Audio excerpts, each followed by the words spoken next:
I cannot go into his personal life. There is not much things that you can, as a Muslim, emulate or follow or imitate in Jinnah. But he was a powerful leader. He was so educated. When you compare, you can't talk about his Indianism. See, I remember that when India, Lord Mountbatten, declared India as independent, two nations of India and Pakistan, the first address to the state. On one first it was made by Nehru, and the second turn was it was because they had not divided All India Radio. I don't know whether it was known as All India Radio then or whatever. So the two leaders of the two nations were allowed to address the nation. It is recorded in the history pages. Nehru addressed the nation in the pure Urdu. Purer and more melodious than most other Muslim leaders could do. He addressed the nation. And it went down to the bottom of the heart, to the core of the heart because he was speaking not in Urdu, in Hindustani. You know the difference between Hindi, Urdu, and in between is the language of the layman, Hindustani. So we all love, we all love it. I love Hindustani than Urdu and Hindi.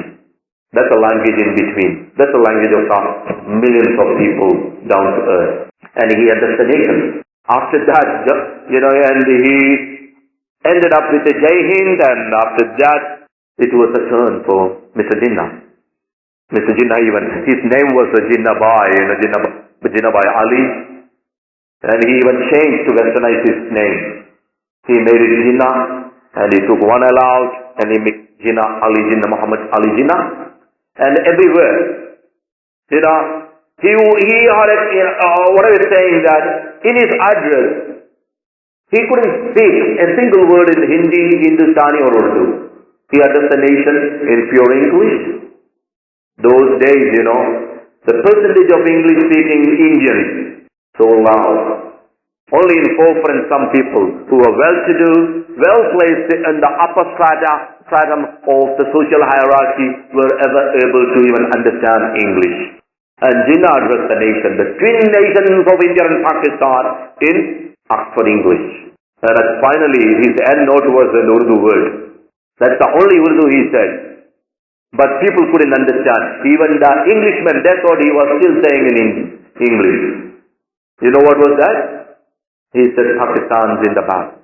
The way he pronounced Pakistan, he wanted to say Pakistan Zindabad, but he said Pakistan Zindabad. Everybody heard Pakistan Zindabad. Finally he got Pakistan Zindabad. I'm going with my Pakistan I got in my bag. So that was what the English also thought, Pakistan Zindabad. So what I'm saying is that Jinnah was a Western educated, very qualified man with certain commitments. He was purely secular. He was more secular than many other Indian figures. Okay. So, going back to BJP's decision to sack such a senior figure who has been serving the party, not the community. No BJP leaders have ever served the community. How can people who killed the father of nation, Gandhi, Mahatma Gandhi, he is the icon of Indianism. We all subscribe to that fact, and we all believe that Gandhi, I'm not going into his personal details or what life he had and all, but still, Gandhi can be portrayed as the real father of nation, not nation, father of nation. He is the father for Pakistan, he is father for Bangladesh, and he is father for our Hindustan. He stood for one united India, but others. I was referring to BJP's Indianism, BJP's the San Parivar, love of country. It's all fake. It's all farce. It's nonsense. They've been taking us for a ride for all these years saying that we stand for India. They stand for nothing except bloodshed, favoritism, corruption, nothing more than. So we can never ever say anyone who belongs to this sect of violent, fanatic elements In our society, in our community, that's the so-called Sant Parivar, the Parivar family. They have done nothing to this country except hurting, wounding, splitting, dividing. That's all what they have done. So what right they have got to say that they hail Patel? Patel, I agree with him. Patel, whatever negative aspect you can find, people are like that. We are human beings. You're not perfect. गलती तो इंसान से ही होती है, परिश्रम से नहीं. To err is human, not divine. So they're all human beings. They had their ups and downs. They had their plus and minuses. And all these people, Patel passed away soon after the independence. Gandhi was assassinated by the Hindu fanatics, the BJP. I call always, Gandhi was assassinated by BJP, whatever they were known in the past. Okay, soon after the independence. And Muhammad Ali Jinnah, he also died soon after. He didn't live long after the creation of independence of India, creation of Pakistan. Those figures, they all passed away. Patel was a very strong person. He is called the Indian, what is he called? I just read it for you. Somebody said that, yeah? Bismarck. Bismarck is the Iron Man, okay? So as I think he stood for the unity of Germany and his contribution for unification. He is called the Iron Man. And similarly, the contribution rendered by the able, noble, powerful leader, Patel, that is laudable, praiseworthy, we agree. Okay, whatever he has done.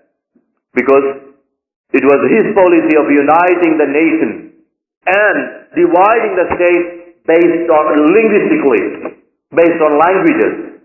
Everybody was against that in the first instance. But he stood for that and he could manage that. India was divided in language, but still we remain as a nation. There are noises all around, but that's the story of the world. You can never ever keep a community together. Go down all the way to Africa. How many nations are there? How many communities are there? They all look same for us. Poor black brothers of Africa. Every time, small city communities fighting each other, killing each other, and shedding their blood, shooting them down in the street and going up and down with guns and machine guns and grenades in their hands. What's happening out there? They organize as a nation. No leaders like Mandela, Buthelezi, or whoever, Tutu, the Zimbabwean leader, what's his name? Robert Mugabe. What did they do? I'm not undermining the services rendered by people like Mandela. We really appreciate it. But could they unite the black community? The black community is still suffering. They have been oppressed, suffering, diseases. One in two in some countries, some African communities, 1 in 2 is AIDS in a patient. They live on grass. They eat. In Zimbabwe, the reports are coming, kids go out to the bush and catch mice from the holes and they eat. You can see kids in pictures we see here. In pictures telecasted by, TV. We see world channels that kids you can see with scratches, battered, wounded, scratched, and starting in the streets. Why? Because they put their hand all the way down to the rat hole, catch rat, and burn it. Eat it. That's how they're living. So what these leaders could achieve.